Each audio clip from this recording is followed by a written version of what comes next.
আজকে আমার রেসিপি চিংড়ি মাছের মুইঠা। চিংড়ি মাছের যে সমস্ত রেসিপি হয় তার মধ্যে কিন্তু একটু পছন্দের রেসিপি হলো এই চিংড়ি মাছের মুইঠা।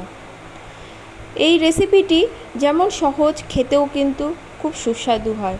নমস্কার বন্ধুরা, টেস্টি ডিশেস বাই রুমা চ্যানেলে আপনাদের সকলকে স্বাগত জানাই। চিংড়ি মাছের মুইঠা করার জন্য আমি চিংড়ি মাছ ভালো করে খোসা ছাড়িয়ে ধুয়ে নিয়েছি। দুটো মাঝারি আলু ডুমো করে কেটে নিয়েছি। একটা বড় মাপের পেঁয়াজ ঝুরি করে কেটে নেব। একটা টমেটো পেস্ট, আদা, রসুন এবং কাঁচা লঙ্কা বাটা নিয়েছি। এবার চিংড়ি মাছগুলোকে পেস্ট করে নেব। চিংড়ি মাছের পেস্টের মধ্যে যোগ করব স্বাদ অনুসারে নুন, হলুদ, 1 চামচের মতো দেব কর্নফ্লোর, অল্প পরিমাণে দেব লঙ্কার গুঁড়ো এবং কাঁচা লঙ্কার গুঁড়ো, আদা বাটা এবং রসুন বাটা। সব উপকরণ ভালো করে মেখে নেব।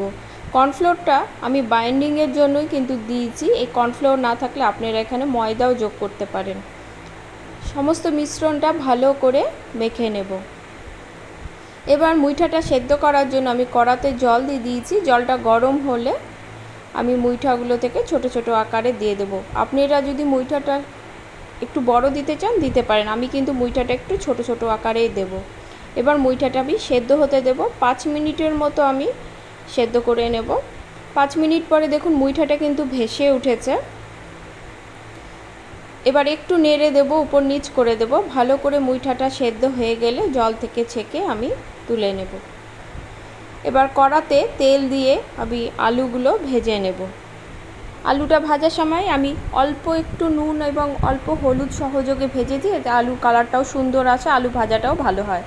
আলুটা ভাজা হয়ে গেছে। এবার আমি আলুটা তুলে নিয়ে ওই তেলেই মুইঠাগুলো হালকা ভেজে নেব। খুব একটা ভাজার প্রয়োজন নেই, মুইঠাটা সেদ্ধ থাকে, জাস্ট সাঁতলে নেব। এপিট ওপিট করে নিয়ে মুইঠাটা আমি এবার তুলে নেব। আমার মুইঠাটা ভাজা হয়ে গেছে। এবার ওই কড়াতেই ফোড়নে দেব জিরে, তেজপাতা এবং গোটা গরম মশলা। গোটা গরম মশলার মধ্যে আমি নিয়েছি 2টো এলাচ, লবঙ্গ এবং দারচিনি। ফোড়ন থেকে মিষ্টি গন্ধ বেরোলে আমি এর মধ্যে দিয়ে দেব ঝুরি করে কেটে রাখা পেঁয়াজ। আমি পেঁয়াজ কুচিয়ে নিয়েছি, আপনারা চাইলে কিন্তু পেঁয়াজটা বাটাও নিতে পারেন। পেঁয়াজটা খুব একটা ভাজার প্রয়োজন নেই, একটু মজে এলে আমি এর মধ্যে দিয়ে দেব টমেটো পেস্টটা।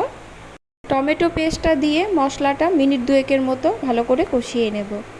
এবার আমি এর মধ্যে দিয়ে দেব 1/2 চামচ রসুন বাটা, 1/2 চামচ আদা বাটা। আদা এবং রসুনের কাঁচা গন্ধ চলে যাওয়া পর্যন্ত মশলাটা আমি ভালো করে কষিয়ে নেব। অল্প করে জল দেব আর মশলাটা কষাবো, এতে মশলা কষানোটাও ভালো হবে। এবার আমি এর মধ্যে দিয়ে দেব স্বাদ অনুসারে নুন, হলুদ আর দেব লঙ্কার গুঁড়ো। আপনারা কী পরিমাণ ঝাল খেতে চান সেই হিসাবে লঙ্কার পরিমাণটা বেশি বা কম করে নেবেন। এছাড়াও দেব 1 চামচের মতো জিরে গুঁড়ো এবং ধনে গুঁড়ো। অল্প জল দিয়ে মশলাটা আরও মিনিট খানেকের মতো কষিয়ে নিয়ে এর মধ্যে ভেজে রাখা আলুটা দিয়ে দেব। এই রান্নাটিতে আমি আলু ব্যবহার করি, আপনারা যদি আলু না খেতে চান আলু ছাড়াও রান্নাটি করতে পারেন। আলুর সঙ্গে মশলাটা মিনিট 2-এর মতো ভালো করে কষিয়ে নিয়ে আমি এর মধ্যে দিয়ে দেব 1 চামচের মতো টক দই। টক দইটা ভালো করে ফেটিয়ে নিতে হবে এবং দেবার সময় কিন্তু গ্যাসের ফ্লেমটা একদম লোতে দিয়ে দিতে হবে, না হলে কিন্তু দইটা ফেটে যেতে পারে। সব মশলা ভালো করে কষানো হয়ে গেছে। এবার আমি এতে দিয়ে দেব জল। জলের পরিমাণটা একটু বেশি দেব, এই ঝোলটা একটু পাতলাই ভালো লাগে। আপনারা যদি খুব একটা ঝোল রাখতে না চান সেক্ষেত্রে জলের পরিমাণটা কমিয়ে দেবেন। ভালো করে মিশিয়ে নিয়ে ঢাকা দিয়ে আলু সেদ্ধ হওয়া পর্যন্ত রান্না করে নেব। ঢাকা খুলে দেখে নেব, দেখুন কালারটা কতটা সুন্দর এসেছে।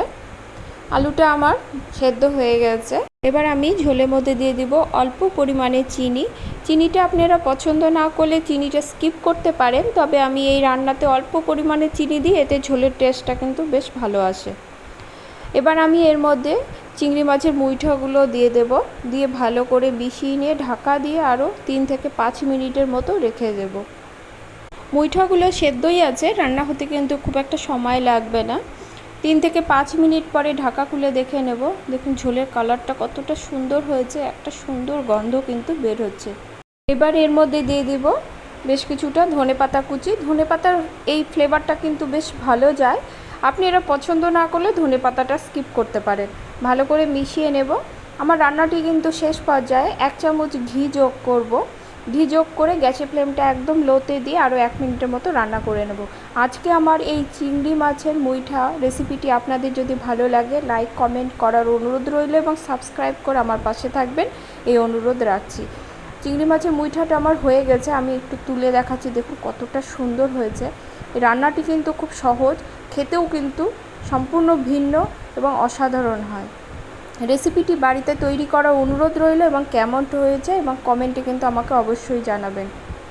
আজ তাহলে এ পর্যন্তই, সকলে খুব ভালো থাকবেন, দেখা হবে পরে কোনো রেসিপি নিয়ে। ধন্যবাদ।